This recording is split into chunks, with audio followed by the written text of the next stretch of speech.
2012వ సంవత్సరము డిసెంబర్ 2వ తారీఖున స్పెయిన్ దేశంలోని నవేరా రాష్ట్రంలో గల బుర్లాండ్లో ఇరుగుపొరుగు దేశాల మధ్య పరుగు పందాలు నిర్వహించబడినాయి. అంతకుముందు లండన్ ఒలింపిక్స్లో రజత పతకాన్ని గెలుచుకొనిన కెన్యాకు చెందిన పరుగువీరుడైన అబెల్ మ్యూటాయ్ బహువేగంగా పరిగెత్తి అందరికంటే ముందంజలో ఉన్నాడు.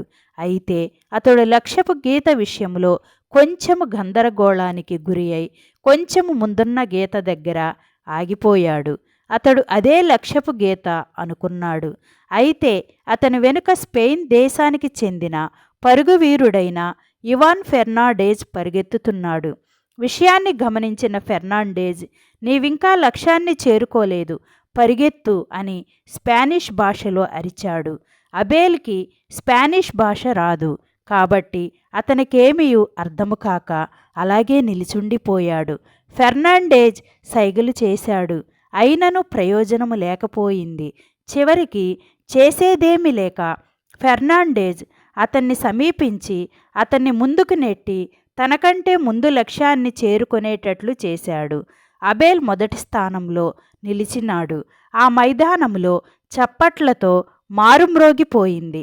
ప్రేక్షకులంతా హర్షధ్వానాలు చేశారు. అందరూ ఫెర్నాండెజ్ను పొగడ్తలతో ముంచెత్తారు. ఆట ముగిసిన తరువాత పత్రికా విలేకరులు ఫెర్నాండెజ్తో, అందివచ్చిన అవకాశాన్ని నువ్వెందుకు జారవిడుచుకున్నావు?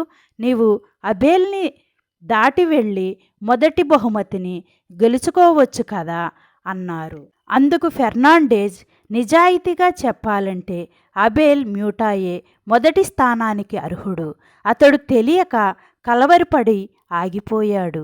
అలాంటి సమయంలో అతన్ని దాటి వెళ్ళి గెలవడమనేది నిజమైన గెలుపు కాదు.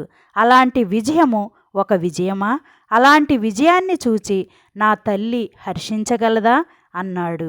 తరువాత ఫెర్నాండెజ్ మీడియాలో పతాక శీర్షికలలో నిలిచాడు. తన దేశపు తరపున ఆడుతూ ఎంతగానో రాణించాడు. అవును ప్రియులారా, మనము అన్ని విషయములలో యథార్థముగా ఉండడం అనేది దేవుడు మెచ్చుకొనే కార్యము.